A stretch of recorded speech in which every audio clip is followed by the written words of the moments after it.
Boys and girls, ladies and gents, welcome to the first episode of Clutch Conversations. My name is Mike from Herp Collectors. Welcome to the very first show. Really excited about the very first show. Full disclosure, we're still getting our bearings around the whole process, so probably make some mistakes. But consider yourself lucky. You get to witness us grow over time. You'll be able to say, "I remember when they wasn't nothing." So I really appreciate everybody tuning in. Um, with that being said, I'm super excited to introduce our first guest. This is a truly inspirational individual. Without him, I probably wouldn't be doing the YouTube. Ever since I've met him, he's always encouraged me, do YouTube, get your face out there, get your name out there. So I'm very, very excited to have him on the show for the very first episode. So without further ado, I want to introduce to some and present to others the homie, Gershon Porter from GP Snakes. What's up? Welcome to the show. Welcome to the show, bro. How's it going? It's going good. It's going good. So excited you're doing this. Yes, sir. Yes, sir. It's been a long time coming. I'm really excited. And like I say, really excited to have you on the show. Very first episode. It really means a lot. So glad to be here. We made it. I'm very proud to be the first episode. It's an honor to be on your first episode and to see this journey come full circle and you starting it. I'm so excited. Absolutely, man. I really appreciate it. 100%. All the motivation, all the messages. So I really appreciate it because, like I say, without you, I probably would have just kept putting it off. But it's certainly a pleasure to be here. A pleasure to have you on the episode. So I guess we'll just hop right into it. So introduce yourself and tell us what you do. All right. Well, I'm Gershon. I own GP Snakes. I breed ball pythons. I've been breeding how long? Maybe 7-8 years almost. I do YouTube. I do Instagram. I do a little bit of TikTok it up. I also have a live podcast on YouTube called Under 1,000 Podcast, where I bring on someone above 1,000 subscribers and someone under 1,000 subscribers.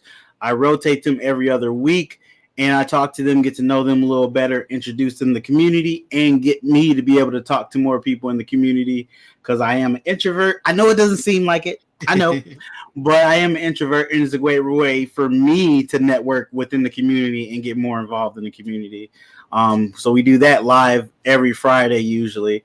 But yeah, that's me in a nutshell. Awesome. All right, so now reintroduce yourself the way people who are not in the reptile hobby would describe what you do.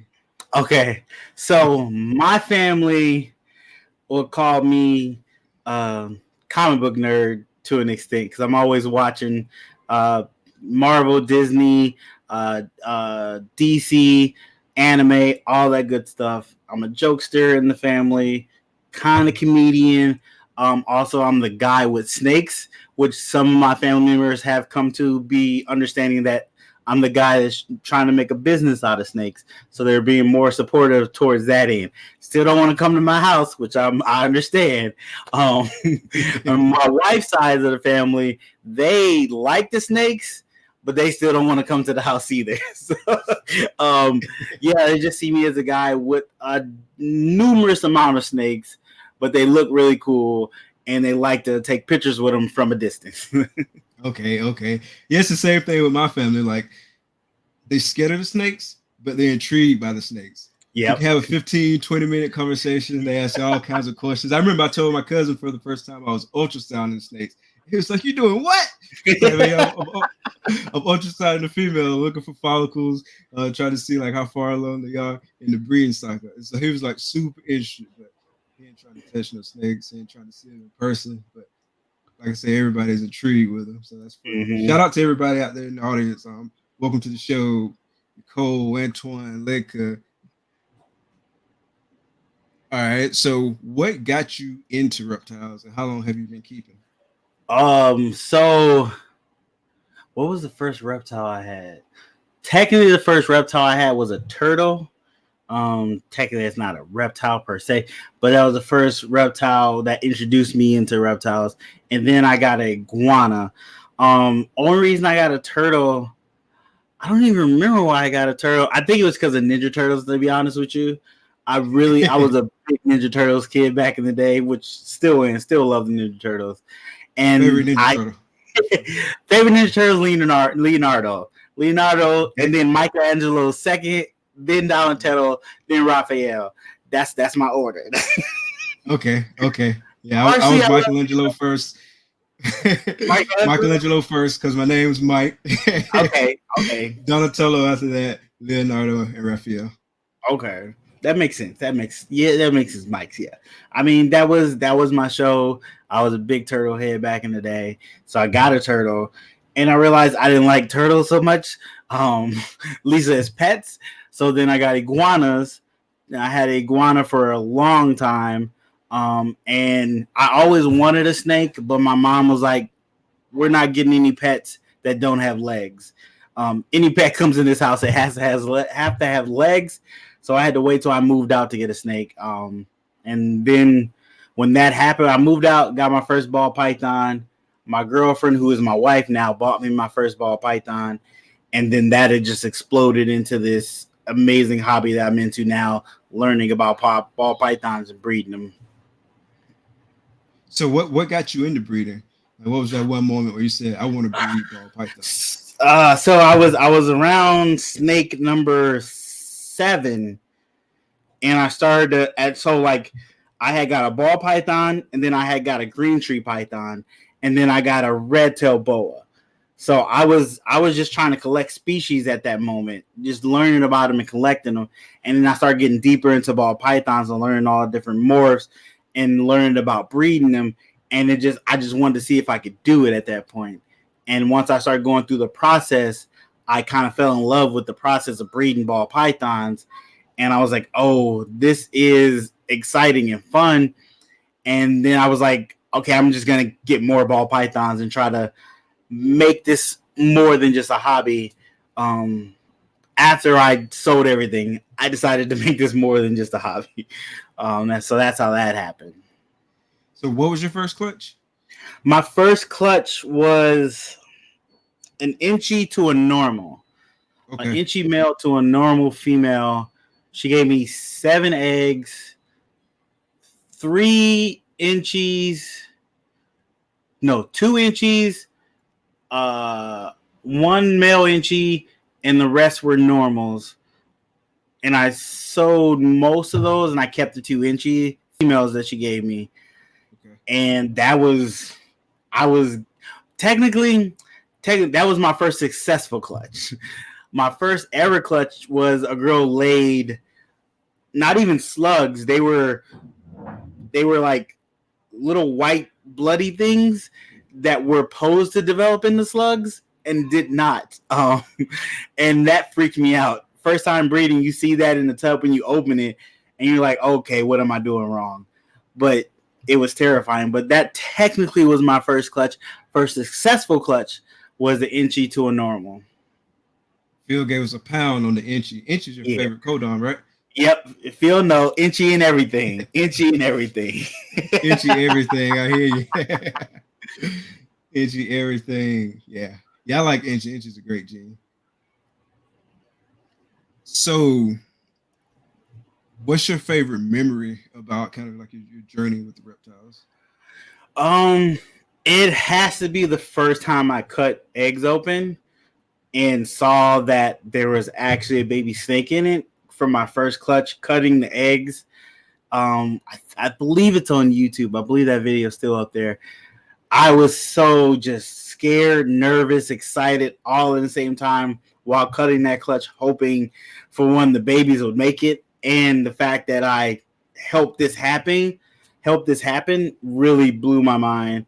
And going from pairing that girl to ovulation to her laying, me taking the eggs to incubating to cutting and seeing babies in there alive, it's amazing. It's just amazing. And now I'm just chasing that high every time now I cut eggs. Absolutely, absolutely. Yeah, I remember. I mean, I've only had one clutch so far, but I just remember how excited I was uh, when I first walked by the incubator and I saw like two little heads poking out. I was like, I know that ain't what I think it is. I know that ain't what I think it is. And so I started peeing in there, and then that's when we cut the rest of them. Yeah, I was super scared when we was cutting the eggs because obviously my first time. I didn't want to hurt the snakes or anything like that. So I was like super scared. So I was like being like super cautious, but it was super exciting, And I probably stopped by the incubator like every 15-20 minutes just to see if they had crawled out the eggs. Like I was super excited, and so yeah, I'm really looking forward to feeling that high more and more as time goes on. All right. So next question. So tell us about your average weekly routine. I know you do a lot with YouTube. You're doing a lot with snakes. So tell us about the GP Snakes weekly routine. What does that look like? Okay, so we're gonna start on Sunday. So Sunday is usually feeding day. I feed my whole collection. Usually everybody eats. Every so often, one or two don't eat, or somebody's in the shed. You know how that goes. So I usually film that because I do a series called Mealtime. So I film the feedings for that series. So that gets banked in the phone for later. After feeding, Monday, I come back and check and make sure nobody regurgitated anything because that could happen. You always got to double check that. And you would hate to find a rat smell in the room that just kills it. That's just terrible. So after that, I check everybody, make sure they're good. Tuesday, I've dedicated to just cleaning, cleaning water bowls, poop, changing substrate if need be, a little spot cleaning if need be. But if I need to full clean the tub, doesn't usually take that long. And I also try to record the video for Thursday on Tuesday. So whatever the subject is that day, if I can record it that day, I will, hopefully. Throughout the week, I still record for my other YouTube series, Grow Out. I record that throughout the month and then release everything on the last week of that month. So it's like a month of everything that's going on for Grow Out. Those certain snakes you only can see on my Grow Out series. So those become kind of, people seem to really like that. So I keep doing that. So Tuesday cleaning, shoot a video, hopefully. And Wednesday, I will edit that video. Still come back down to snake room, check on people, check on snakes, check on waters. Usually take some pictures for Instagram. I'm always taking pictures for Instagram. I try to load up on pictures so I can have a week of pictures that I can schedule out. So I'm not trying to put a picture up right at that moment.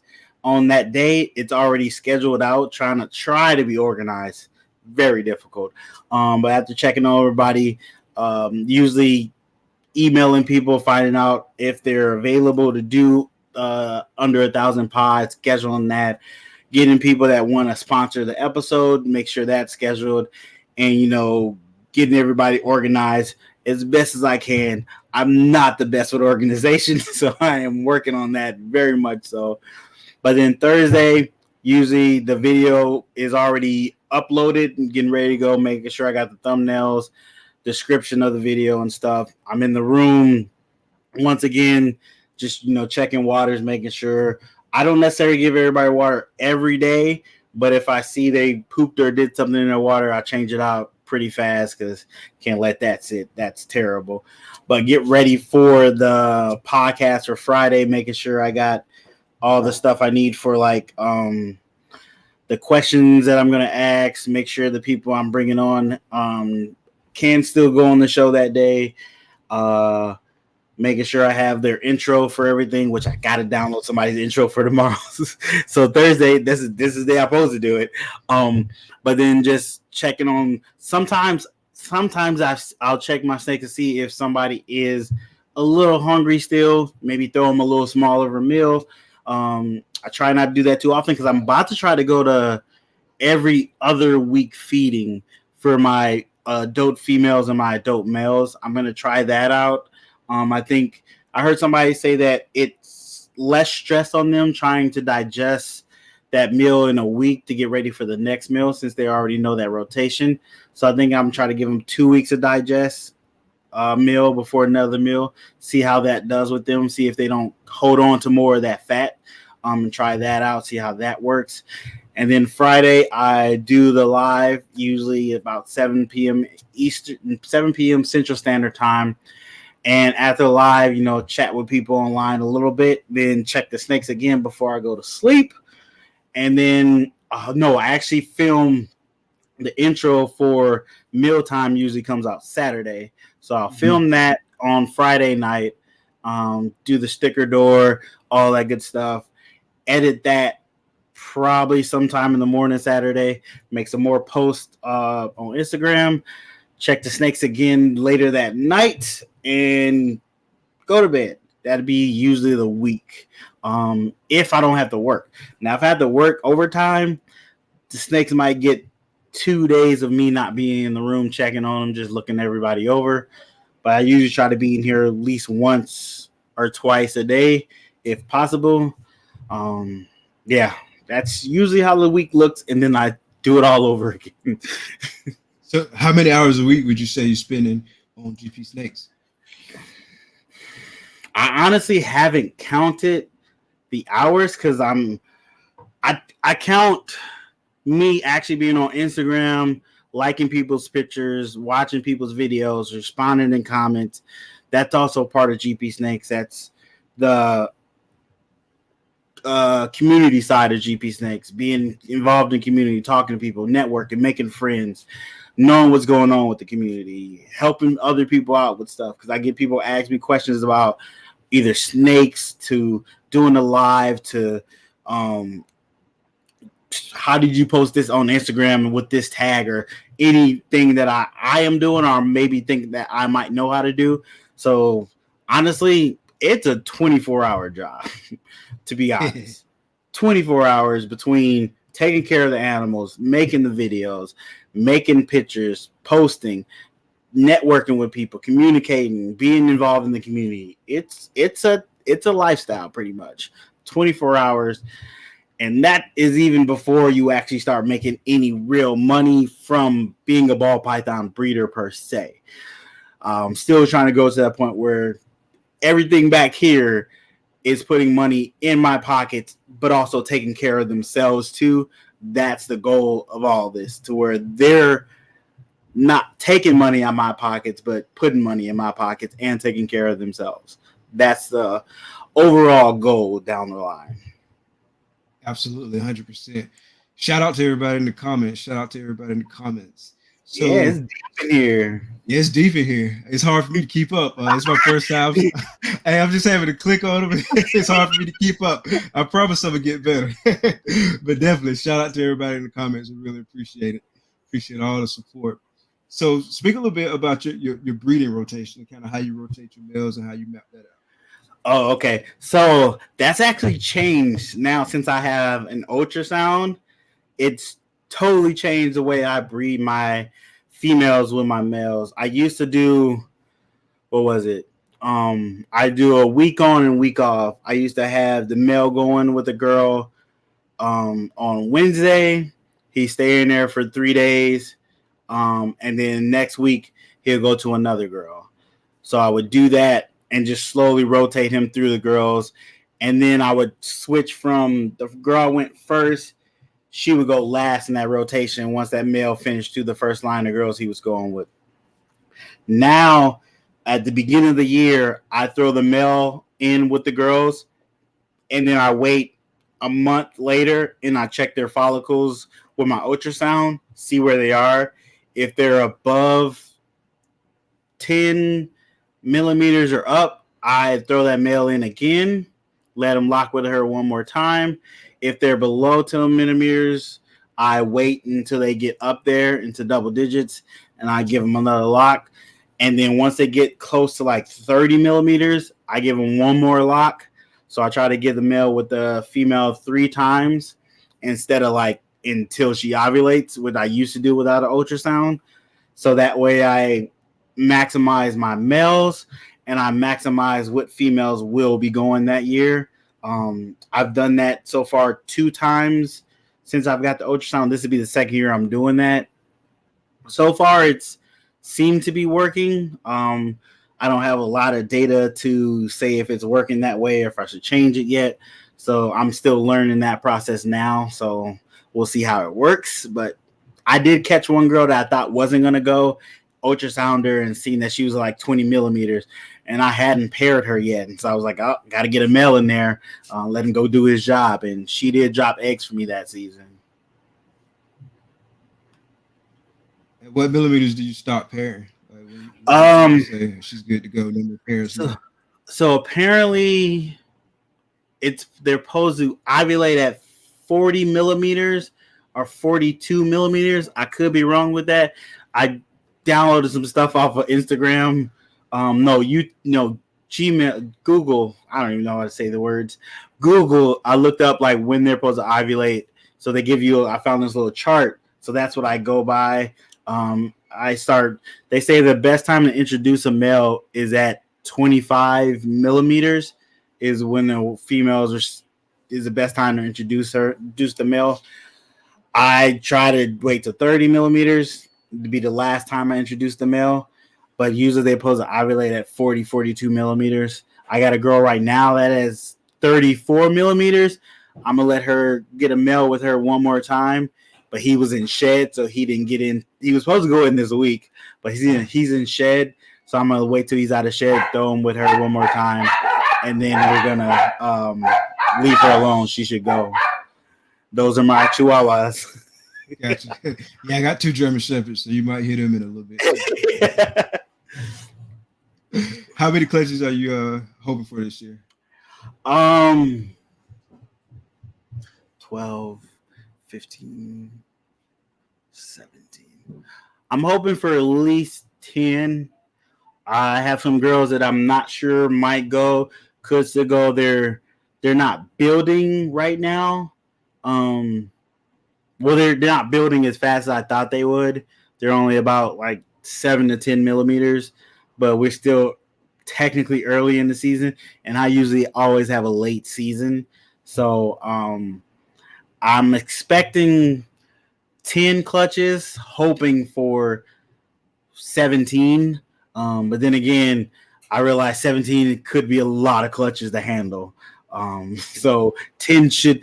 My record is 5 or is it 6? Technically, it's 6, and one of those was a slug.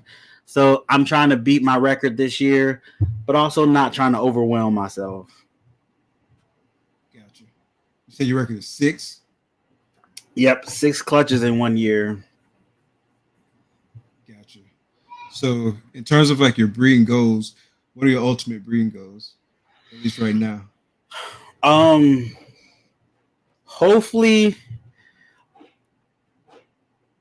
So I would like to have the collection be able to pay for itself, pay for its own food, substrate, pay for some of these lights, the electricity it uses, and then also be able to put money in my pocket to be able to invest in other things as well, so that I can I would like to quit my job and work for myself. That would be great down the road.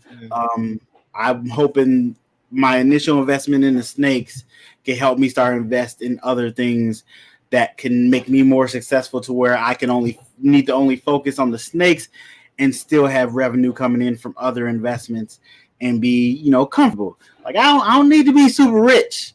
I would just like to be more comfortable where I'm not worried paycheck to paycheck living, where I can be like, I need to go on vacation. We just gonna go on vacation and not have to worry about where we're gonna get the money to do that.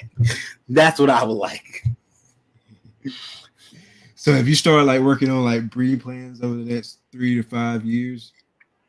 Yes, I have plans. I seen somebody ask about my albino clown project plan. So I have at least a 2, 3, and a 6-year plan with the albino clown project itself to add codoms, add other recessives. I also have a 2 to 3 year plan for DG and working with DG Clown eventually down the road as well. I'm developing a plan for G Stripe because I'm getting into G Stripe, but that's also kind of blended into my albino clown plan too, because I want to see how that works with that. But I'm also starting to think about like new codoms that come out, because plans kind of change when some new stuff come out. You be like, oh, that's hot. I would like to work with that, and I would like to put it into projects I'm already working with. So I'm keeping the option for that open to where I can move a new gene in and not disrupt the plan too greatly.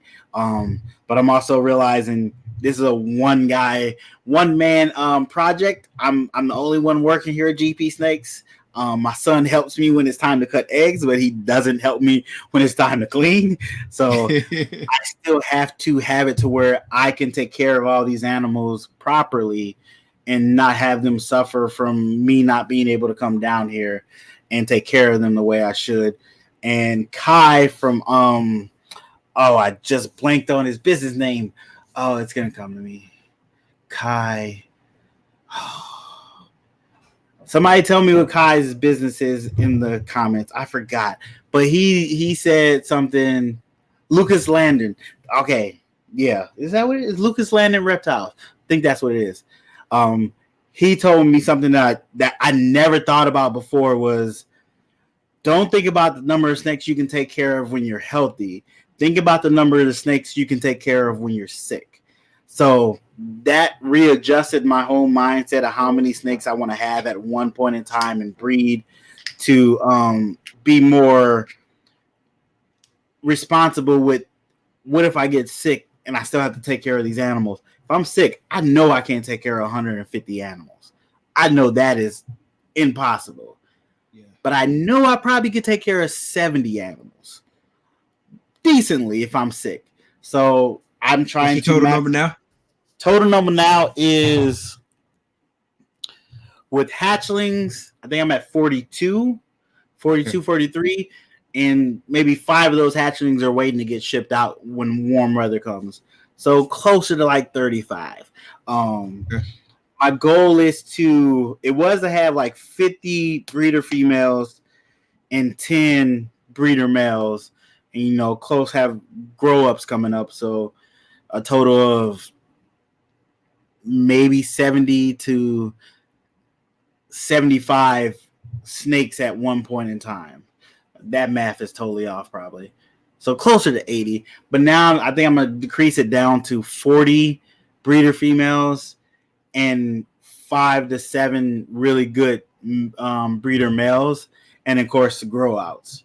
I think I'm going to work that better as a number at least until maybe the snakes pay enough to where I can let go of my job and do this full time. Then that'd be a different story. I can be able to take care of a little more. But right now with the job, family, all that, I think that's a more reasonable number to do. Now, that made perfect sense. It's a lot of work, and you don't really think about it at first, or you think about it, but you certainly realize it when you win it and you're actually doing it.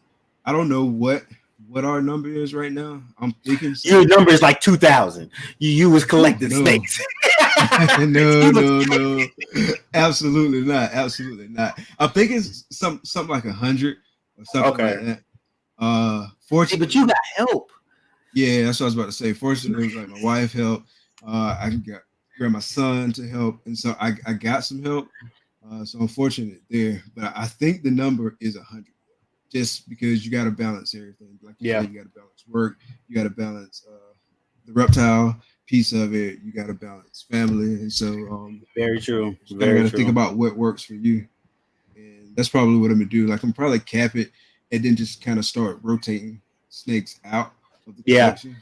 I'm definitely trying to do that Aussie thing. Like exactly. I was just about to say that. I want to do the Aussie method. Just over time, just keep increasing the power of my females and just keep getting better and better stock. Before you know it, have 100 powerhouse females and put them super duper powerhouse males. So that's the goal, at least right now. All right. KC, I don't think I might do shows maybe down the road. I'd rather go to shows and hang out than necessarily be behind a booth, to be honest with you. I'd rather be at a show hanging out with people, networking. in trying to meet people and get out of my fear of being in crowds. But honestly, being at a show, being behind a table might not be a bad idea. That'll keep me a lot more sane and keep people kind of distance from me, because I get terrified at large crowds. I'm not a fan of that. So going to shows is terrifying and awesome at the same time, because I love hanging out with people I've met on Instagram, YouTube, Facebook, talking to them in person. But there's so many people there. It scares me. Speaking of shows, what shows are you going to this year? So this year I am going to Tinley, both in March and in October. If something happens great, like I hit the lottery or something, I might be able to go to some shows out of state. But as of right now, that is not in the cards. We'll see. But definitely going to Tinley in March and October. I'll be at Tinley this March on Saturday. I might be there Sunday too. I might stay for 2 days. I'm still debating, but I'm definitely gonna be there Saturday. Okay. Yeah, so I like to get to Tinley, and I like to get to Arlington. I definitely want to go to Arlington. It's probably a stretch to get to both of them this year, but I don't know. But I'll definitely be at Daytona. That's just okay. Top Script will jump up the road for us. It's probably like 2 hours away. Okay. So definitely be going to Daytona. You should come to Daytona. I need to try to come to Daytona. I heard that is a really cool show too. I do want to travel to shows. I honestly do. I'm terrible at budgeting, so I would have the budget for the shows and get better at that. I have no problem getting the time off. My job will give me the time off. That's cool. But just budgeting that's where I gotta get on top of. That's the business side of this, and I'm learning now that I'm trying to get better at. Yeah. So I built a budget this year, and I put shows in the budget, and then I had a specific new pickup budget that I've already busted. And so the moral of the story is I'm not good at budgeting either. It's good to know I'm not the only one. It's very good. It's the new pickups for me. That's what got me, bro. I think I did really good. Last year I picked up 1, 2, 3, 4, 5. I picked up only 4 to 5 snakes, and this year so far I've only picked up 1 snake. Because I'm trying to be. I told my wife I would stop buying snakes and only buy snakes when the snakes give me the money for that. So I'm at the point where I'm trying to let the snakes pay for everything else, pay for the things I do from now on. That's the plan. How well that goes, we'll see, because we always see something we like and we're like, oh, I need that. It's okay, I need it. Exactly. It's an investment. And it is an investment if you're doing it the right way. It is. That's the problem. A lot of people say it's an investment, but they don't be doing it the right way. So I'm trying not to go down that path. Right. 100%. 100%. Yeah. My plan is to not pick up anything else until like maybe the fall, like around the Daytona show. Okay. I guess that's more like summer. But I might pick up something around then, but nothing major. Okay. Nothing major. Yeah, my first pickup for this year is gonna be at Tinley. I'm gonna pick him up at Tinley. We already set it up and everything. Which he is gonna be actually big enough to breed, and he's going to a certain girl of mine who is going to be coming online in the next week to start breeding for the season. So I'm gonna give him a good 30 days of quarantine, double check him and everything, and then I'm actually going to take her and him into the quarantine. So he's not going to come into the main room. She's going to go into the quarantine with him.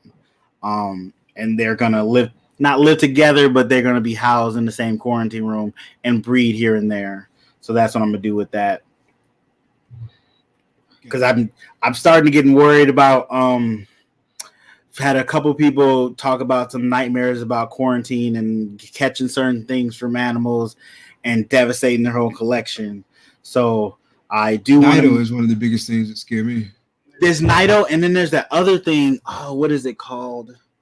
There's this other thing. I forget who got it, but they got it to where it's airborne and it wiped out a good chunk of his collection in like 70 days. Wow. I can't remember the name of it. Somebody might know it in chat. It was he was on Brian's show talking about it on What's in Your Cup. Oh, so that one right there terrifies me. So now I'm being taking more precautions, especially when I go to shows. I don't come back in the room just in case I might have something. I take showers after shows. Don't those clothes go directly into the dirty clothes, and I take a shower before I even come downstairs. Spray myself. It's crazy. Um, what is it? I think that's what it's called. Arena virus. I think I'm Yeah, saying that right. yeah. Arena virus. I think Yeah, I've heard of that one rhinovirus. too. Yeah. So Okay. I'm being worried about that now. I thought we only had to worry about really Nido, but that's still you still had to have saliva contact between two snakes. That's how that had to work.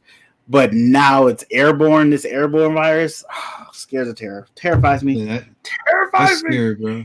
The two things that scare me most are diseases, especially something like that is airborne. Like that just makes it Mm-hmm. that much harder to control.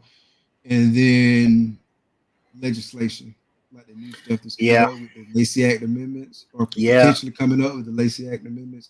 Those are the two things that scare me the most and keep me up at night when I think about like risks, right?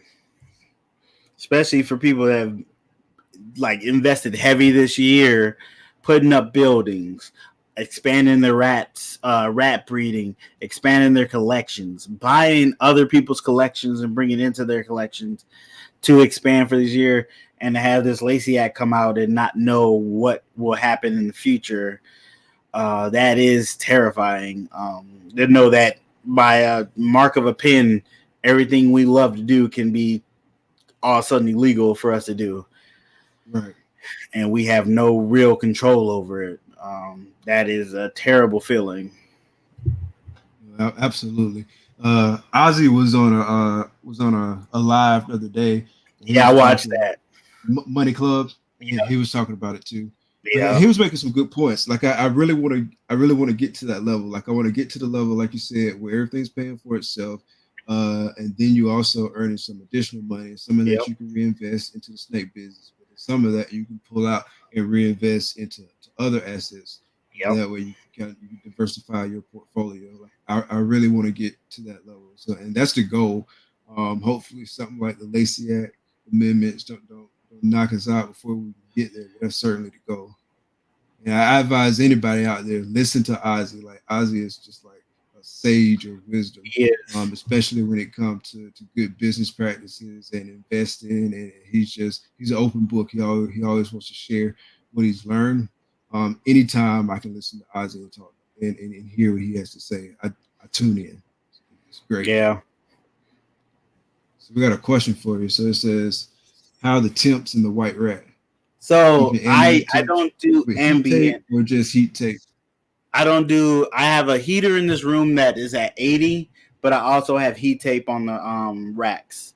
I would like to do ambient room temperature, but I need to specifically build a room to set it up for ambient temperature to where I know it's not losing heat from the walls. I need to be insulated. My basement is semi finished. One side is finished, one side is not. I'm in the unfinished side, so I have a lot of exposed concrete. So concrete don't hold heat very well. So I gotta still use heat tape. The heat tape is at like 91. Yeah, 91, and the room stays about 77 to 80 degrees in here, so they have a decent gradient to move back and forth. Humidity is really good in here. I use cocoa, so that keeps humidity up, so the snakes shed really good. I usually still spray when I see them coming out of blue just to make sure they still can shed. But yeah, I like these. I built these racks. They're Home Depot shelves.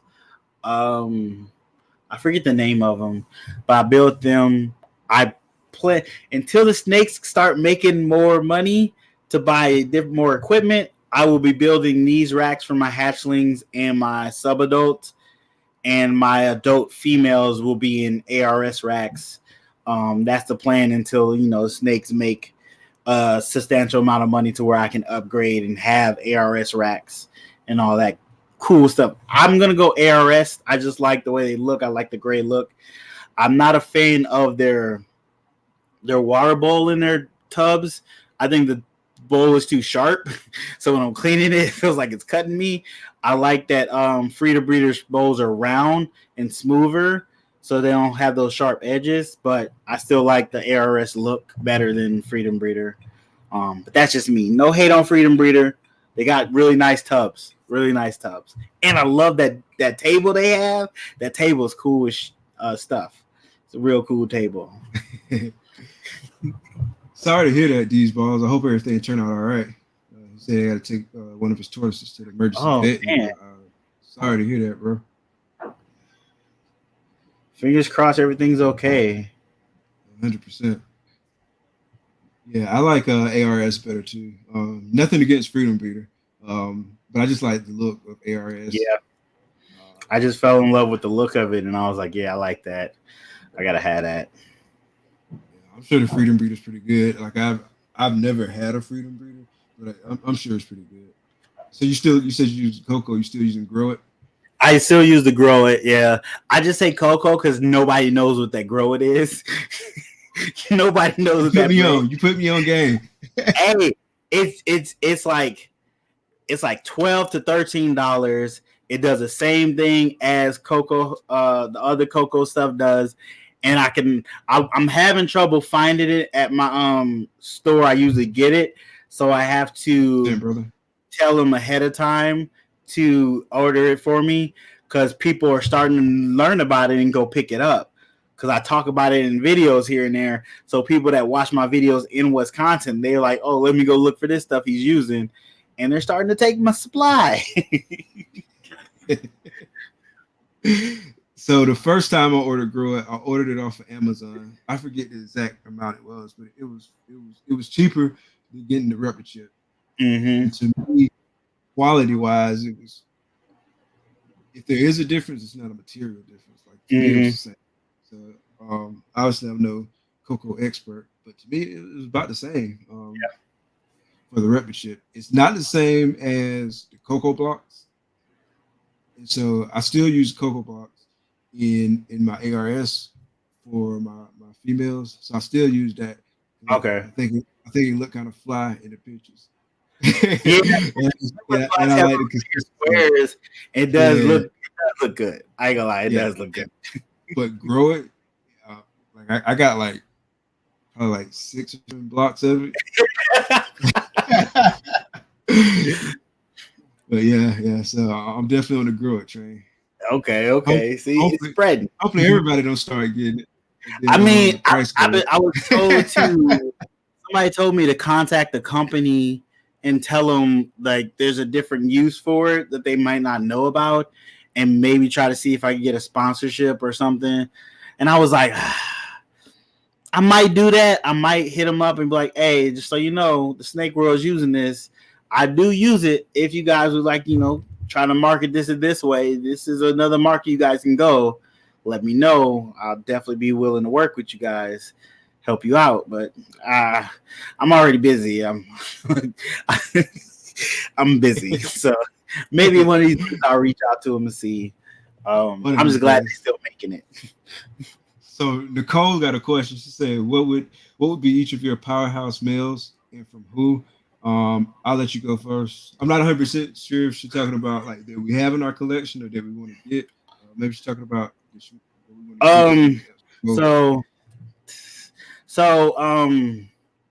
I know she's looking for a powerhouse male to pick up in Tinley. I can't remember exactly all the females she has in her collection, so I'll have to just talk about powerhouse male I have. Technically, my powerhouse male right now is my albino clown. No, he's not even him. Technically, uh, it'd be two. Technically, it would be either my albino clown male or my pied yellow belly het clown. It's between those two. I would have said it would be between my desert ghost butter spider male, but he's not breeding, so he sucks. Um, but the next powerhouse male I'm going to be getting at Tinley is a pastel leopard spot nose het clown male that is pos het lavender as well. He's gonna be my next technically powerhouse male because I can most likely make animals up to $2,000 to $4,000 with him this coming season and even higher for next season. But a powerhouse male really depends on the powerhouse females you have and what you got to make sure he goes well with them and that works well. So that's what you want to look at is the females you have and what he could potentially bring to those females. That's how I'm looking at it. Unless somebody else got a different way, let me know. I'm always willing to learn. No, that makes sense. That makes perfect sense.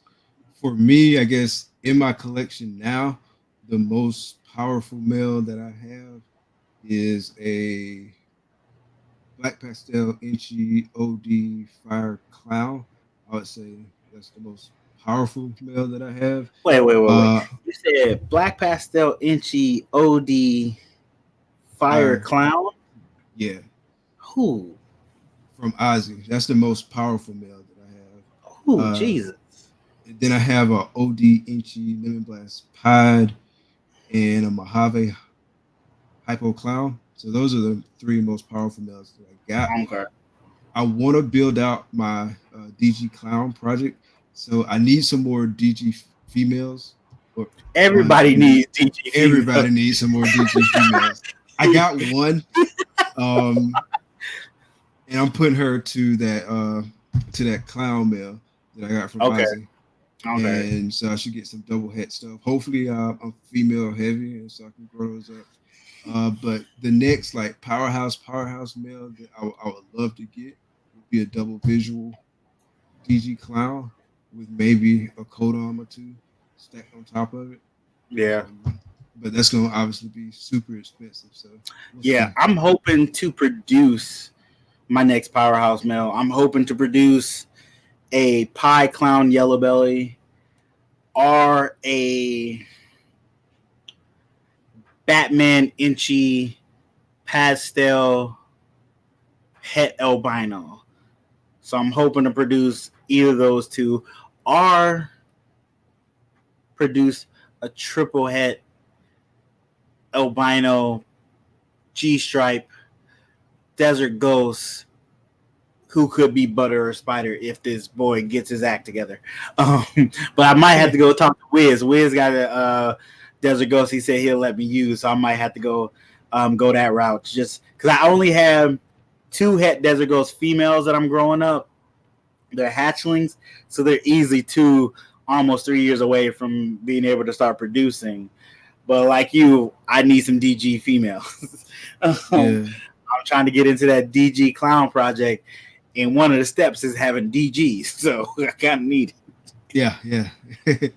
Yeah, I need at least 1 or 2 more DG clown. I mean, not DG clown females. I can't afford that. DG females, and then I'll grow them up and put them to like some clowns and maybe some other stuff and produce some double hits. Because I'm trying to focus on recessives and not just single recessives. I'm trying to get into double recessives and at some point like get into triple recessives. I was hoping I can start a triple recessive project this year, but I don't think I'll be able to because the male not going to be ready, and the female was building, and so I wanted to go ahead and get her. I forgot. I a clown. Yeah, I'm hoping to start a triple recessive because if the DG boy doesn't pair to my albino G stripe, I'm gonna throw my. I'm debating. So y'all let me know. Y'all let me know which one I should do. So I have an albino G stripe female. She's got like 20 millimeter follicles right now. I either can pair my clown head albino to her, or I can pair my inchy clown to her. So I either get albinos that are double head clown G stripe, or I can get possibly inchies that are 100% triple head albino clown G stripe. Which ones do you guys hit me in hit it in the chat? Let me know which ones you think I should go with. Yeah, definitely hit us in the chat. Me personally, I go with the first one, the visual I double heads. I'm leaning to that. I'm leaning to that because I don't that I like albinos. Everybody knows I like albinos, but I really do love inchy, and the possibility getting a triple head inchy just further along that project and getting inchy in there Absolutely. too. So Absolutely. it's a hard one. Homie So sick with it. I'm They seeing got some one DG first hit option. clowns coming, bro. I mean, he killing it. He over there killing it. He produces some I'm gonna be in your beautiful DMs. I'm gonna be in your DMs after the show, bro. And I ain't playing this. I'm gonna be in your DMs after the show, bro.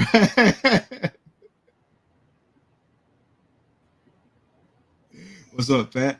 Yeah, I'm thinking that too, D. I'm thinking that too. More comments. Pull them up here. Make some powerhouse combo head DG females if you have a visual male. Absolutely. That male ain't breeding. That was my plan. He was supposed to go to so many different girls. He was supposed to go to a Pastavi. He was supposed to go to a Russo. He was supposed to go to an albino G stripe, a pied, an inchy, a het clown to make pos het clowns. I was gonna stud him out this year, but he ain't doing his job. He ain't locking with nobody. So I was trying to make a het DG army with either multiple codoms in it or other hets in it. I was trying to make an army, but he tripping. He let me down. He let me down. Yeah, I'm still calling. I'm gonna definitely be messaging him right after the show. All right, so what are some solid breeder business tips that you can provide for everybody? So if you're getting into this from bottom floor, you're getting into it. Buy recessive females first. Find recessive projects you really like and buy recessive females first. Either some with some codoms in it or double recessive females if you have that kind of money. I'm not trying to count your coins, but if you got that kind of money, definitely buy double recessive codom females if you can. Start YouTube immediately. Start Instagram immediately. Don't let people tell you can't post on Instagram or YouTube because you ain't produced nothing. Don't worry about that. You want to show your journey. YouTube is about showing your journey from going from A to Z. Right now you at A when you got nothing. Chart that first video, you unboxing that first snake, setting up that first snake, setting up that first rack, figuring out your business name, getting all that in order. Do videos on that. Do videos on what you doing because people want to see your journey. Business side of stuff, you got to network. I'm starting to learn that you got to network. You got to talk to the people in the community. You got to become friends with people in the community, not just from what you can get for them, but for you being involved in the community. It is a community, and if people see that you here to just kind of take people money, they not gonna mess with you too much. So be a positive force in the community. You ain't got to be friends with everybody, but you got to make some friends. 100%. You definitely got to make some friends and go about it the right way. Make a plan of what you want to breed and make it realistic. Everybody goes like, yeah, I'm gonna breed this and I'm gonna make these and they're gonna sell for this. You might not hit anything you're trying to hit. Remember, this is all luck. You get lucky on clutches, you get lucky on the odds, you get lucky on male or female. You kind of got to go with the swing of it. So you got to be patient. Patient is going to be a virtue in this 100%. Because I've been trying to make albino clowns for the last 5 years, and I've only made them this year. So you got to be patient. If you can buy an animal that pushes your project up a couple years, you can afford it, do that. Nothing wrong with that. Instead of buying that double head, and you could buy a visual head that pushes your project up a year, go ahead and do that. 100%. Work with the things you want to work with, but realize what the market is out there. If you love pastels and you only want to make pastels, you're not going to make the money back you think you're going to make from that. It's just realistic. So you have to pay attention to what the market's doing, but also make sure you're working with stuff you like to work with. Because if you don't like seeing what you pulling out them tubs, you ain't going to want to clean them tubs. 100%. I love looking at my albino clown, so I'm always in his tub. So you got to make sure you work with stuff you want to work with, but also look at the market and look where it's going. Because if you're trying to treat this as a business that you enjoy doing, you got to make business decisions too. That's just how that goes. Yeah, definitely 100% speaking facts. I agree, G. Appreciate it, Sick. Appreciate it. Dropping knowledge. That's the science of it. 100%. Though I 100% agree. So you spoke about getting recessive females first. Can you speak a little bit to kind of the strategy you should take when you decide, like what considerations you should have when you decide on how many recessive projects to start? I was told to not have like more than like 5 different recessive projects. I mean, you can do that. The thing is, I didn't think Desert Ghost was going to be as hot as it was. I could have got Desert Ghost a long time ago. I saw Desert Ghost where I could have been in it a long time ago. Didn't think it's going to take off like it is. So you can't limit yourself on projects on just what you see them as now. You have to also have a vision for a project or see what it in the future it possibly can be. So you kind of have to take a gamble on stuff. Definitely get recessive projects you like and you want to work with, but get some recessive projects people aren't working with and try to mad science that stuff and do something different with it nobody's possibly done and create something new. The best way to set yourself apart is to make something nobody else has. 100%. Which is difficult, but not difficult because people been doing it every day in this hobby. They making stuff from stuff that people stopped messing with long time ago. Black pastel used to be non-existent until that man brought that thing back, and then now black pastel went right back up here. Spot nose back up here. So try to look at stuff a different way, a different perspective than anybody might look at it. You still gonna be fighting to get to the top, but at least you fighting a different battle. You fighting against your own imagination, not necessarily the next guy. So what you think the top 3 most slept on genes are? Codom or recessive, it don't matter. Oh.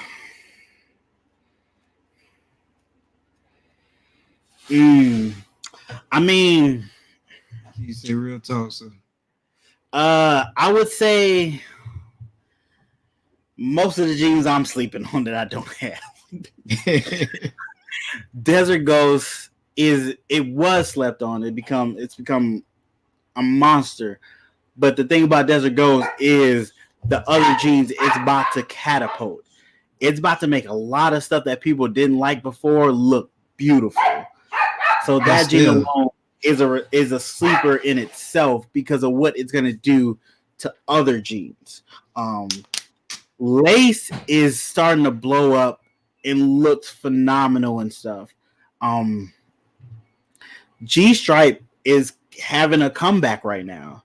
It is definitely coming back in a odd, weird, great way, but it's also having trouble with Tri-Stripe is out there right on its heels. Like you can't deny it. They look similar because they are similar, but they both still look good. It's there's so many like codoms that people let go of that are starting to pop back up. Kai's working with one of them. Garrick just pulled out. I forgot it's called. He's working with a old codom no one was working with. He's probably gonna do some amazing things with it. I forget. I think it's like Cannibal or something like that. It's something like what meat name or something. I forget what it's called. There's a lot of slept on genes, honestly, because they haven't been put into the right thing. And once you find the right gene for that gene, it's gonna blow up again. That's why it's hard to not grab everything. Because carnivore, yeah, that's what it is. I was on the right track. Something with me. You said meat thing. And it was started with a C. At an A, at an R. Nah, carnivore ain't got no that. But told y'all I was gonna mess up. There you go. It's just getting the right gene to work with the right gene. There's so many different combinations, and we still keep finding new genes out here. That's what makes this breeding of ball pythons limitless, because we just keep finding new stuff that we can make. And once you find one gene, you have like 30,000 other genes to put into it to see it make something you didn't even think was possible. So it's endless to what you can do. So find something you like and just work it. Speaking of genes and finding new stuff, you think Trick, Hurricane, and Blitz, you think they're the same? I don't touch that. I just stay away from that. Because trust me, I'm still learning genes and learning the identifiers for genes and picking out. And I swear you not, they all mostly look the same to me. The whole Trick and all that, it looks very similar to me. So I was like, look, I'm out of this one. That's a gene I'm not messing with right now. So I kind of just let y'all do that. Y'all, once y'all tell me, oh, this is separate and this is separate, okay, then I'll jump back in. But until then. Yeah, that's a notable quote right there. One day when I do some clips from the shows, that's definitely going in there. I'll touch that. I'll touch that.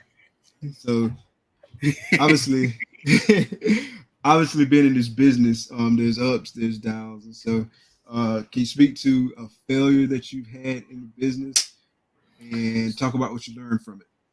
So one of the failures I had was I bred what did I breed? I think it was my clown head albino. I bred to an albino female. I got 7 eggs. No, it wasn't even him. Whatever. It was a albino female I bred. I got 7 eggs. I put the eggs in the incubator. It was the only clutch I had that season. It was very early in my breeding career. And every egg just slowly died. Just died. And I didn't realize that my incubator was overheating and killing the eggs one by one. And once I realized that it was at the last egg, then I realized the incubator was spiking without me realizing it. And that made me feel horrible because that was all on me.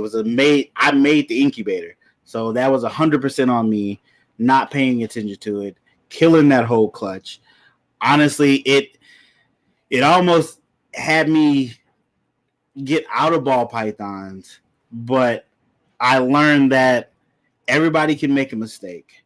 Everybody can mess up, but it's what you do after that mess up that lets you know what kind of person you are. Do you admit to it and grow from it, or do you let that destroy you?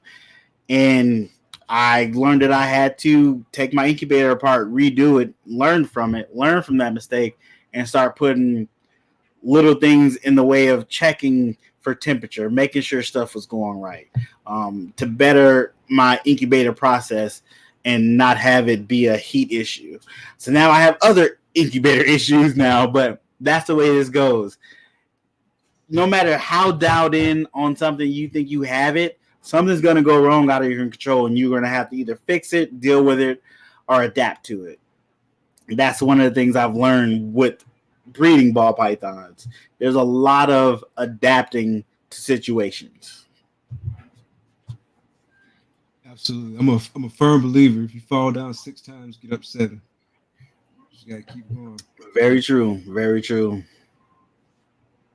All right. So, in your opinion, what's the most important personality trait or skill you need to have in this industry, in this hobby, to be successful? Um,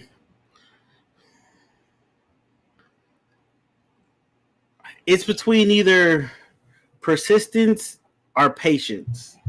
Um, you need both. You need to be able to keep going, but you also need to be able to be patient and let your animals grow. Some people try to get their animals to grow fast, feed them a little more than you need to, breed them a little earlier than they need to. That hurts that animal in the long run. In the short game, yeah, you might get a clutch.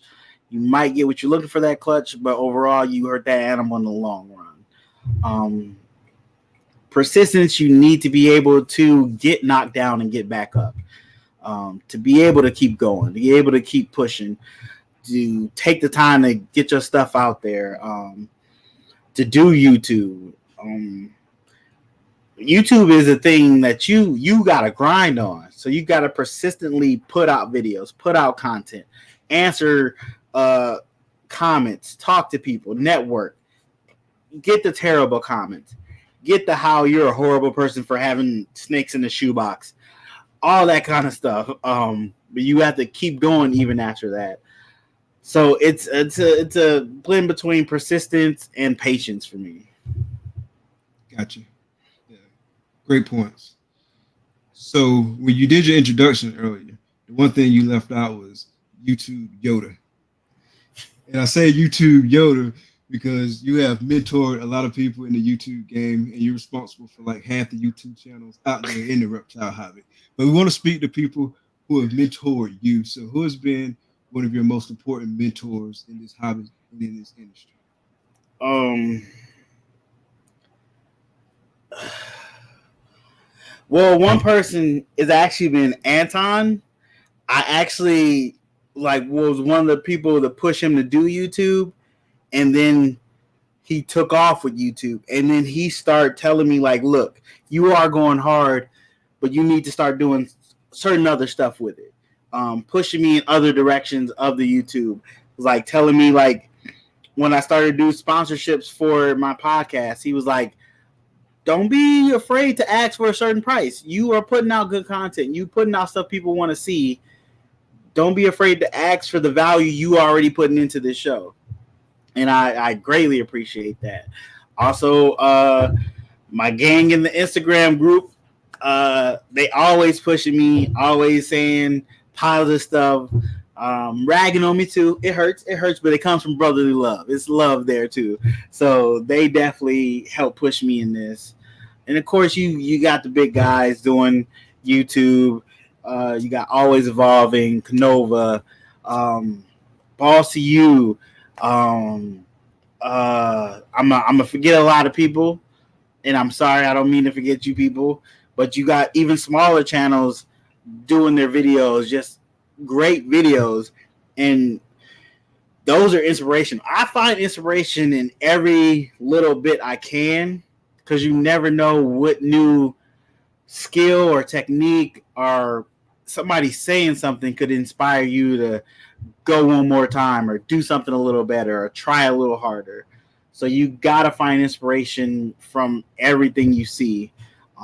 I find inspiration from Silk when he's always posting them pictures of beautiful animals.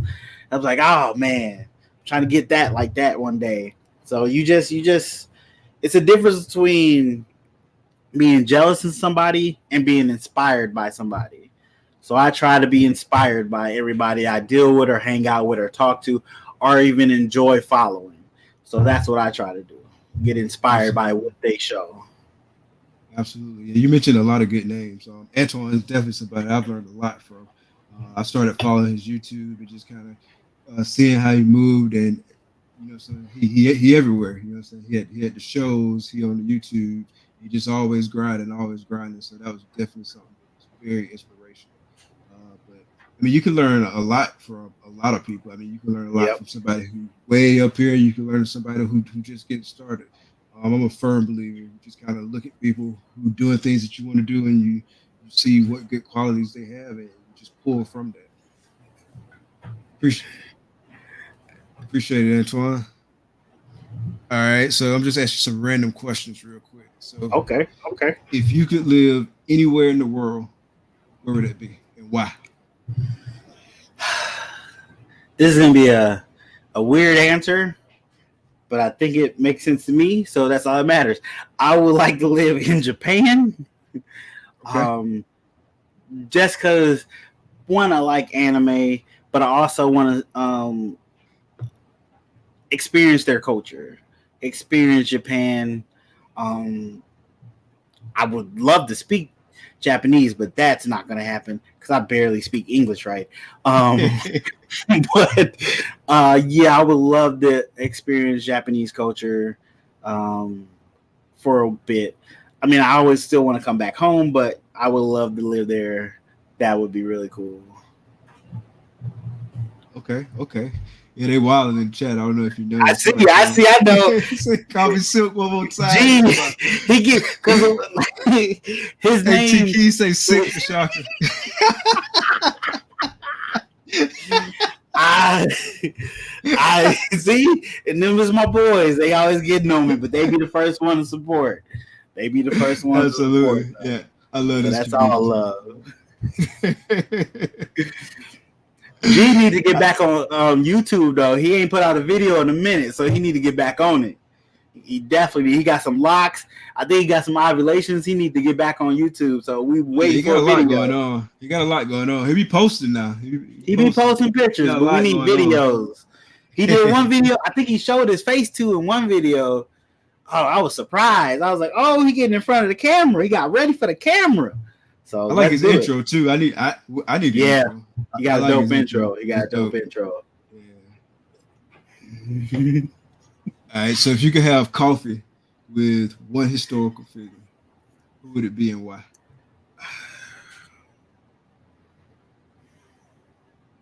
That's interesting. I wanted to go business, but then I just wanted to somebody I would like have fun with, and I don't know his actual name, which makes it so bad. But it's the dude that played Uncle Phil. James Avery. James Avery. I would like to talk to him, partially because he was the voice of Shredder. So I think that would be interesting to talk to him about that. But then also Fresh Prince. Yeah, I didn't know that. Yeah. He's the voice of Shredder on the cartoon. Yeah. Learn something new every day. Oh man. So, I just changed my whole childhood, bro. Yeah. It was the 80s cartoon, so the one we grew up on. But yeah, I would love to sit and talk to him and pick his brain about acting, voice acting, the show, Fresh Prince, how that impacted a generation of people. I would love to talk to him and just learn that, and then still learn about his life, because he grew up in a different time than I did and had to deal with certain stuff, and see the changes we had to where we are then and now would be amazing to see, and to see that aspect through Hollywood's eyes as well, because they kind of slowly change. They take a time, but that would be really cool to talk to him. I know it's a weird answer, but that's what. That's a great answer. That's a great answer. I still call him Uncle Phil. I never. I know. Uncle Phil to me. The show named you Uncle Phil. I'm gonna call you Uncle Phil. 100%. What's up, Kevin? What's up, everybody? Shout out to everybody in the chat. I promise I'm gonna get better with the messages and kind of interacting with the chat. But shout out to everybody in the chat. Really Yeah, he's still appreciate new. the support. He's not used to talking to the chat and talking to the guests. We're gonna get him there though. No worry, y'all. No worry, y'all. I mean, this is great for me because I haven't really been looking at chat, so this has been real comfortable for me. Oh, that I is might have to good. take a page out of T Key's book and have somebody else managing the chat. Hey, I was thinking about doing that with my wife, but she wouldn't be okay with that. She wouldn't help me with that. She'd be like, look, this is your thing. You want to be on camera, do your thing. I'm like, all right, respect that. 100%. So what was your favorite subject in school? It was math. It was math because I was good at math, and there was always usually just one answer with math. There wasn't multiple different answers for stuff to where, look, I just had to find this one answer. I don't have to get close to it. No, I just find this one answer. So that made it easy for me. I was not good at other subjects. Yeah, I like math too because, like you said, it was an answer. You guys had one answer. And you knew Exactly. You need to learn how to make cats blue by the time I hop on the show. Oh yeah. So I'll let you. I'll put you on that. So there's like admins. Yeah, mods. There's like two different ways to do it. I have an easier way to do it where I use my phone while I'm on the live and I can click on people and make them blue. I'll break that down to you later. I'll let you know how to do that. Okay. So you got that going for the next one. Okay. Because it does help when you get like trolls in the chat. People, your admins can delete their comments and stuff when they start saying racist or stupid stuff. They could delete them if you don't catch it. So that can't happen. All right, so you can spit? I don't know what they're talking about. I don't spit no bars. I don't got no bars. You sure? You sure? I got no bars. Got no bars. Okay. You sure? I don't even play rap. I don't even try to play rap. My bars is not there, non-existent. Because we got to bring it back on for a live concert.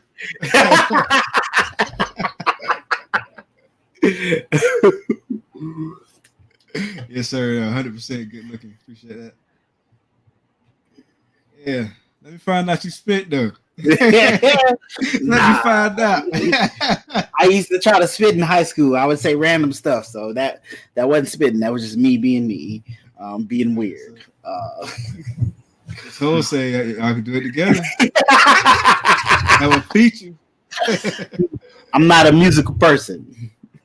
I 100% know I'm not a musical person. The GP just don't spit for free 99. No freestyling. It's 2022. We don't do that for free no more.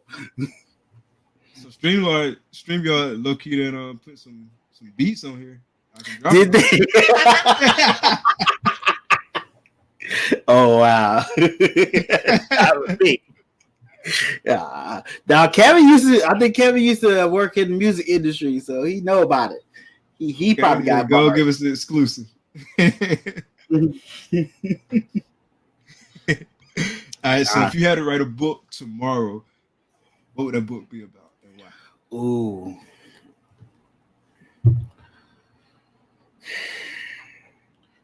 Ooh.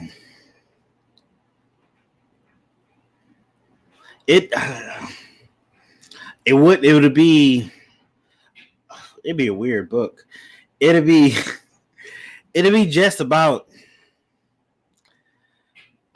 it'd be about being a black man navigating in the spaces that you're usually not seen in. We're usually not seen in geek stuff, comic book stuff. That is becoming a bigger thing throughout the last couple of years. Like my kids get to see more black superheroes, and that's amazing to see them see themselves in the things they like even more that I've been looking for years. And I can see it through their eyes now. It's so beautiful. But to be a black man in spaces that you usually don't see us in, and people be wondering like why you here, that would be the book. That's what the book would be about, and the journey that takes in a person's life and seeing how that affects them positively and negatively. That would be the book, which would, wow. Because I did a lot of stuff that we're told we don't do. I BMX'd, I skateboarded, I inlined, did a lot of extreme sports, snowboarding. I'm in the reptile community, which we're told we're really not in, and we don't deal with snakes. It's a lot of us in it, and I'm always trying to push us to do more content so people can see us and see that we are deeply in this community. But also on top of the nerd stuff, the comic books, you don't see a lot of black nerds. The blurred became a term maybe 5 years ago. Comic book nerd stuff has been around for decades, and we only got a term for us maybe 5-10 years ago. We always been there. So it's just navigating that world that you're told you're not supposed to be in, or you're not usually seen in, how that affects you negatively and positively would be the book. That's a great book. White people shit. That's a great idea. That's what you hear all the time. Let's not do that. Let's not do that. Let's not do that, because I'm not putting out an album. Hey, but real talk, you should work on that book. That's a dope book. That's a dope concept. I like it. Yeah, I might have to start writing some stuff down. That's deep. Put that out. Might go get a ghostwriter. Put some stuff out. That's dope. That would be a dope concept. I would definitely buy that book. Okay. Somebody copy and send that to me, because I'm gonna forget tomorrow. I have a terrible memory. So send me this email. I put in the follow-up email after the show. Okay, because I will. And ever do you like you did me? I would ask about it every so often, bro. And we gotta push each other. Yeah, this is very true. That's very true. Very true. Sir. Yes, sir. That's a dope concept. I like that a lot. Yeah, it's not a story that's told a lot. At least I haven't seen it in any kind of like medium. Yeah. So yeah, that'd be a dope idea. Real dope idea. I see that you're into comics and stuff like Marvel and stuff. So yeah, all that too? Yeah, I've been a big. It started with cartoons, moved to like superhero stuff, but I've always been into cartoons. I was trying to make my own cartoon at one point in time, trying to learn how to write cartoon scripts and stuff. That was a semi-passion of mine for a little bit, trying to learn that. And then I found the snakes, and that kind of took over. And I was like, you got to do one or the other. You got to dedicate a lot of time to one, so you got to pick one. So I went with the snakes. But yeah, I went from cartoons, the comic book stuff, to superheroes, to anime, to just all kinds of animations, and then storytelling. It's amazing what you can do in that art form, and the way you can still touch people with that art form, to be able to tell a story and reach so many people, so many different people that not necessarily look like you, but can still share that experience and come together. It's magical. 100%. Yeah. So I read comic books and stuff coming up, and watched cartoons with the comic book characters, and I'm deep in the MCU right now. In the MCU. Speaking of MCU, we got a comment. So Multiverse of Madness. Are we meeting the Illuminati and is Professor X part of that group? 100%. Like, I feel like that's the Multiverse Illuminati, and that was definitely 100% beyond a shadow of a doubt Professor X. And let's tell him the truth in Patrick Stewart voice. Yeah. My G. Honestly, I've been trying to not look at theories, because I want to go into that movie semi-blind, but I've been seeing all these theories popped up. That movie's going to be bananas. It's going to be Did you see crazy. the trailer? I seen the trailer they released Sunday. Yeah. It felt like a whole different movie from the trailer they put on the back of Spider-Man No Way Home. Was it No Way Home? Yeah. So the trailer they had on the back of No Way Home is completely different than this new trailer, and it feels like two different separate movies still. And that's amazing. They can do that with that much footage still. And apparently they're going back and shooting to put some more cameos in, which I'm like, oh my God, that's going to be crazy. They are 100%. And they throwing us a curveball on the trailer. Yeah. They leading us all the wrong direction. You can't never believe a Marvel trailer. It's always a lie. Like, let Marvel tell it. The Hulk was going to be in Wakanda fighting. Not Hulk Buster, but Hulk. Like, real OG Hulk. Yeah, so you can't never believe that trailer. So it's a lot of... We get way off subject, but it's... And that's what you my show, my content. No, but so it's a big argument or debate online right now about who the character is. It kind of looks like Captain Marvel that light up and that character is Fight Wonder. Who do you think it is? So I seen it's supposed to be either Tony Stark or somebody else said Monica Rambeau. It favors more Tony Stark, but I don't think it's the Tony Stark we're already used to. I think it's going to be a variant Tony Stark. So the rumor is Tom Cruise is supposed to be coming in playing Tony Stark as one of the variants. It could be that, or it could be something totally different that they're trying to throw us off track. So at this point, it could be anybody. Because they got such abilities with these illusional effects, they could do anything. So I'm trying to not a bunch of theories out there. Yeah, I'm not trying to hold on one theory too tight. I want to go in as loose as possible so I can accept what they're showing me and not be like, "Nah, this is not what I thought." Exactly. Yeah. Exactly. Yeah. Like I've seen people say Monica Rambeau, Maria Rambeau. I don't know. Because I saw that one picture. Because at first, that's what I thought too. But then I saw the one picture, and it kind of looked like a dude. Yeah. Like, I don't know. Then it could be just evil. Like Doctor Strange powering up, got some different power like he did in the What If series. He got an immense amount of power in that series and became super powerful. So it could be anything, honestly. It's anybody's guess. And Marvel like to play with our emotions. And they like, I mean, they're smart. They get us talking about it. I mean, we're talking about it. Yep. Everybody else talking about it. And so they're real smart. I really like what they're doing. So if you won $10 million tomorrow, what would you do with it? So immediately, I get 10 million. 10 million is all mine. Correct? Yeah. Let's assume no taxes. Let's just no taxes. Take an argument. 10 million right there. Taxes already came out. I get 10 million. 5 million immediately goes into a savings account. 5 million immediately into a savings account.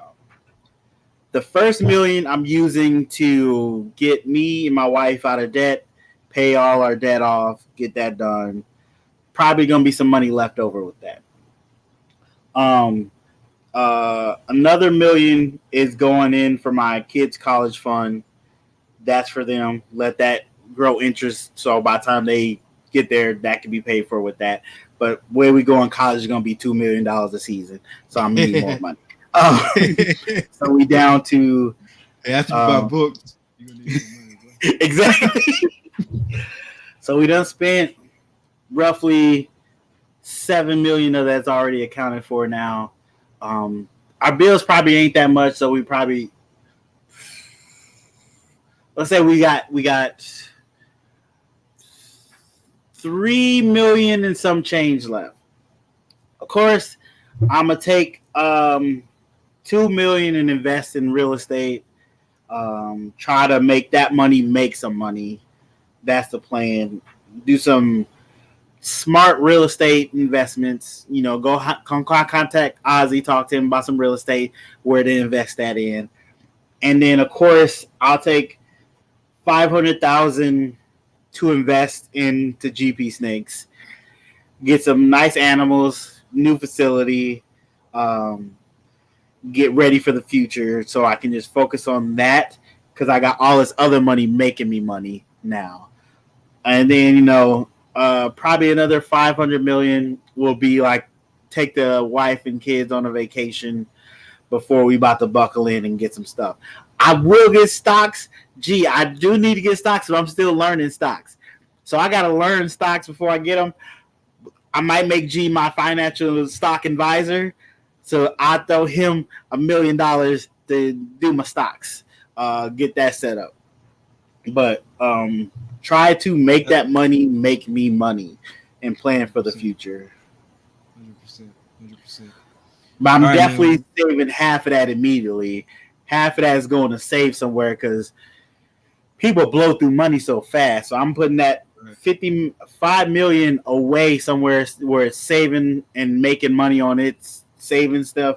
So I have that in case all this other stuff falls down, but hopefully that stuff doesn't. Yeah, definitely great answer, bro. Definitely great answer. Thank That's a you. solid plan. Make your money work for you, right? So buying assets instead of liabilities. I didn't mean 500 million. I mean 500,000. But yes, I'm buying Cancun vacation spot. So, Yeah. what is my favorite anime?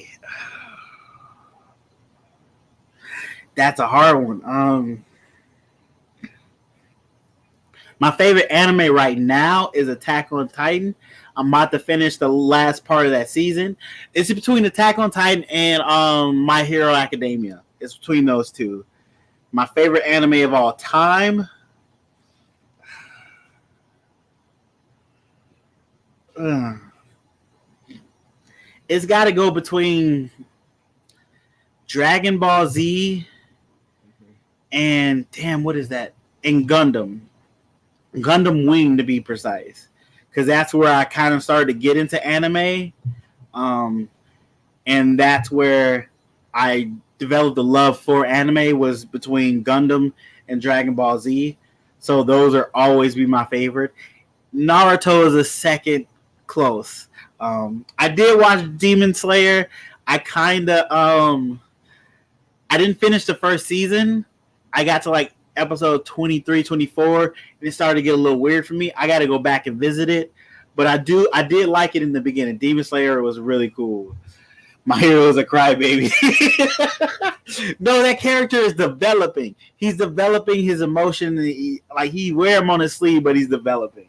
I appreciate that. Oh, sorry, I just nerded out. I seen anime. That's all good. It's all good. So my son is into the Attack on Titan stuff. Like I bought him a bunch of stuff like that. Like Attack on Titan is very violent. You be letting him watch that? he in high school. He in high Okay, school. okay, Yeah, yeah, okay. he Yeah, that's. I guess that's okay. That's okay. old. It's a good show though, and it's most people don't realize a lot of these shows when they talk about different societies still come down to racism. 100%. It's like this set of people were oppressed by these people, and now these people can become giant monsters and eat these people. But did these people learn from the oppression they gave these people to not be that? Learn in next week's episode. That's what happens every time. Every time. Every story is about oppression of one set of people who finally get strong enough and fight back and kill their oppressors. This story has been told multiple times through multiple different animes. They just tweak either it's an alien race that you think are not black people, like Dragon Ball Z. Saiyans are black people, 100%. Frieza is a white guy, and he destroyed everybody. That's just the way it goes. 100%. Oh, but that's enough about anime and racism. So these are the type of clutch conversations you're gonna get when you tune into the show. I didn't even go hard on the first episode.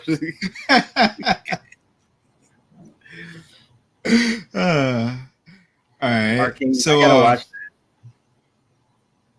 Say again. Arcane, I think it's a Netflix anime. I gotta watch that. I think I'm pronouncing that right. Let me go put that in my queue right now. I seen it on there. I just never got into it. Yeah, I haven't gotten into the anime like that deeply myself, but I mean, now that you speak to like some of the There's so themes many in it, I different kind of want to check it genres. out. There's so many different genres. You honestly, you can find something you like in any anime. They have so many different genres. They're they're just like drama shows. They have different like um they have contest anime, they have strongman anime, they have female anime, male heavy anime, dramatic anime, horror anime. They're just like regular shows. They're just in cartoon form. Invincible is a beast. Invincible is a beast. Oh, that's a good show. I'm sorry, Chris I'm got a just nerding question. out. No, you good. Oh, You good. Chris like got a question. Do you like PVC or professional better?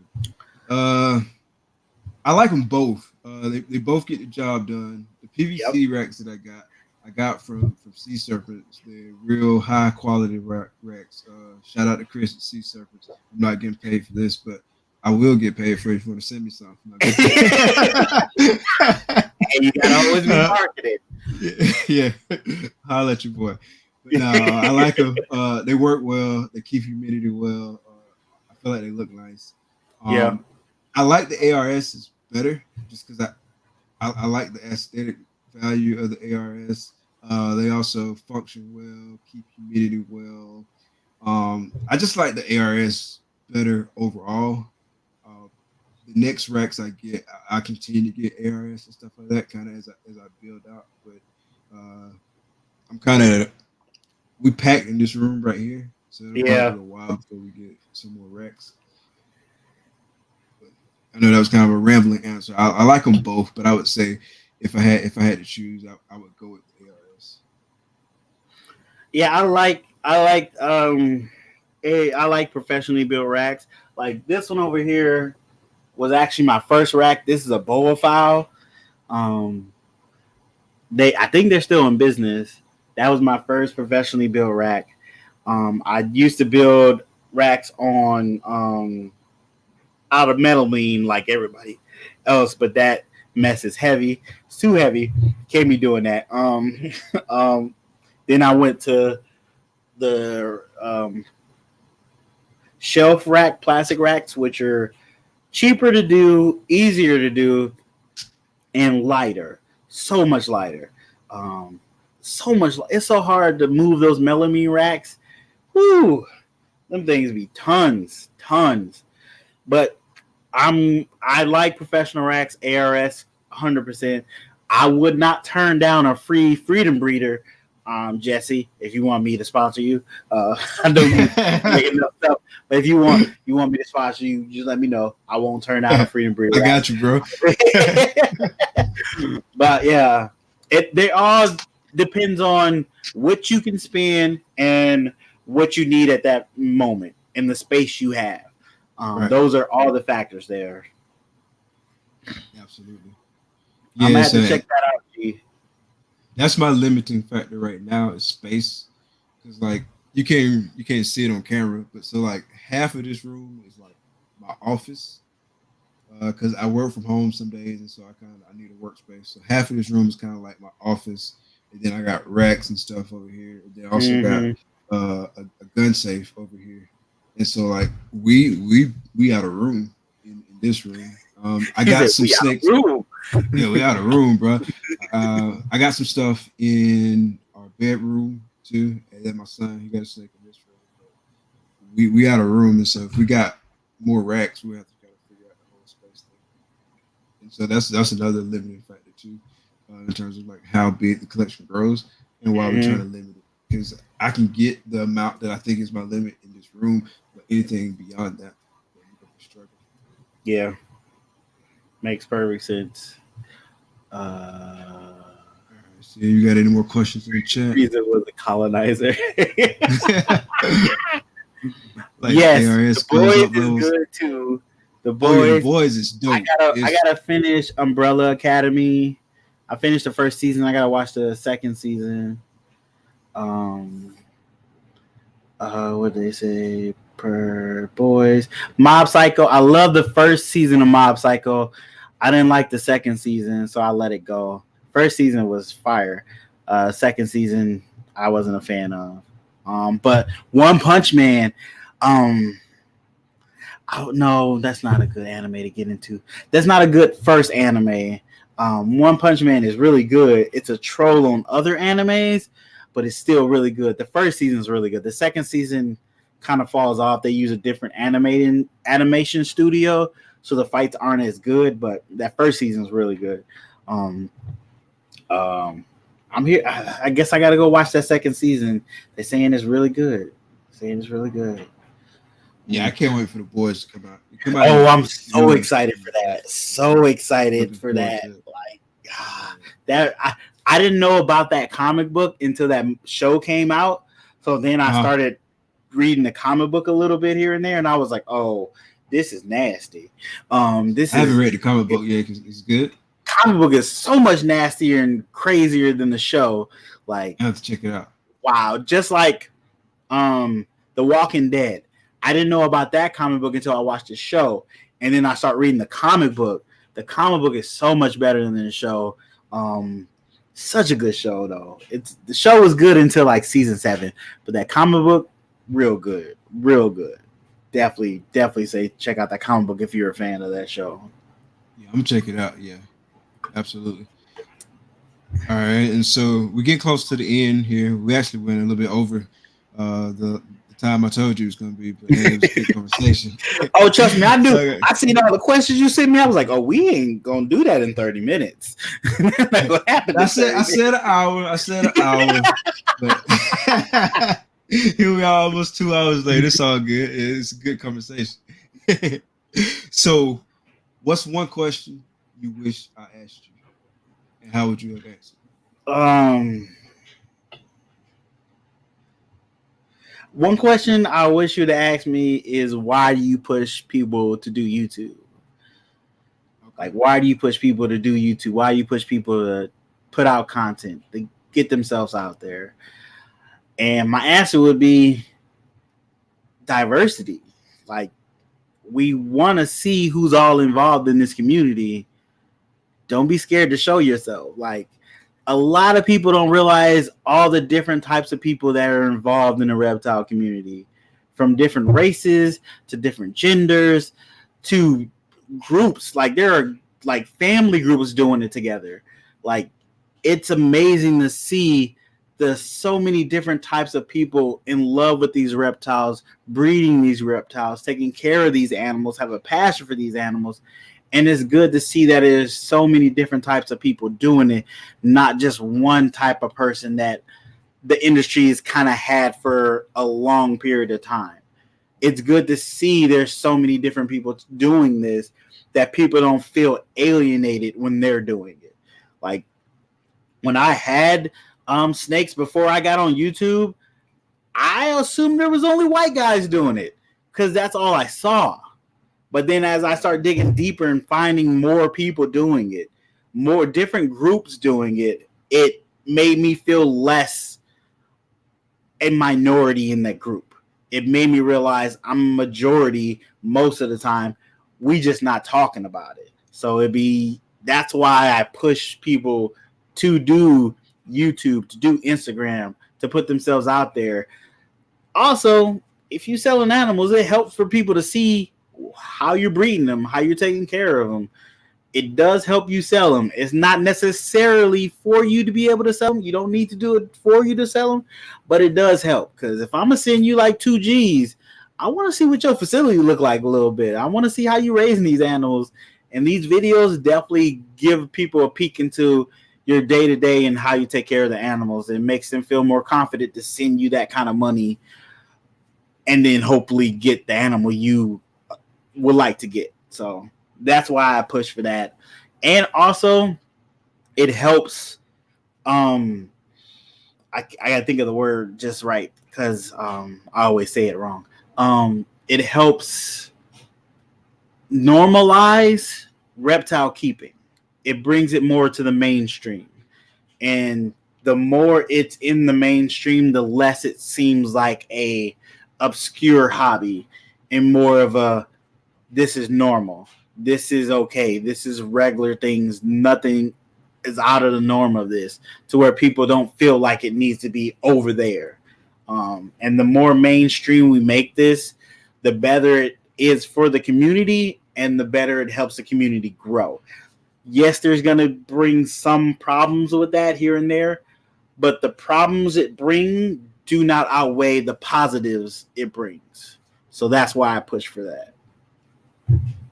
That's really dope insight, bro. Like 100%. Like you should be the spokesperson for YouTube for this hobby. I mean, you kind of already are unofficially, but you should be like the official spokesperson and like do Thank presentations you. and stuff like that. Just really like, I mean, because you've been preaching the YouTube gospel to me for quite some time, and it got me to do it.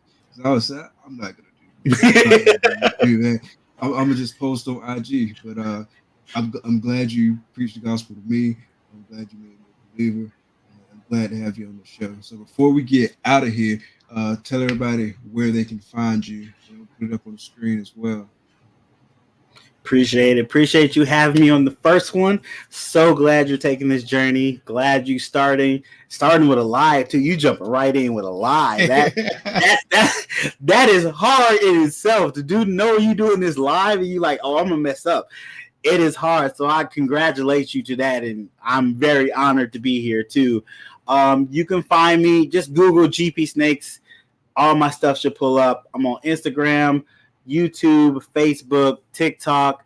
I'm on Twitter. I'm on Twitch sometimes. I'm working on putting my Under 1,000 podcast, putting the audio version out on it.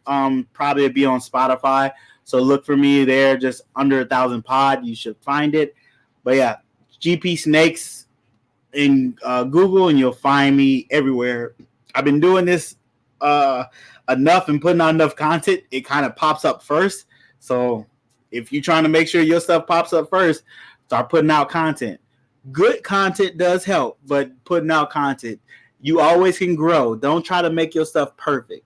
You're never gonna be perfect. We always can improve, but don't try to make it perfect to where you're not putting it out. I've done that before. I try to make everything right and not put it out. You just wasting time. Put it out with them imperfections. Let people know you're human. Nothing wrong with that.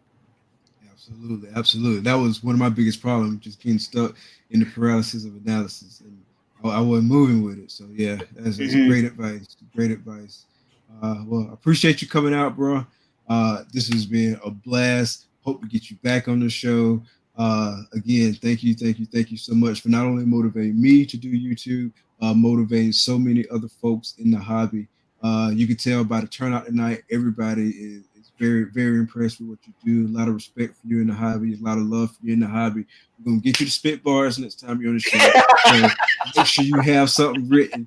If you don't want to come off the dome, we're gonna get you to spit next time you're on the show. In fact, it's just going to be all about that. That's all it's going to be about.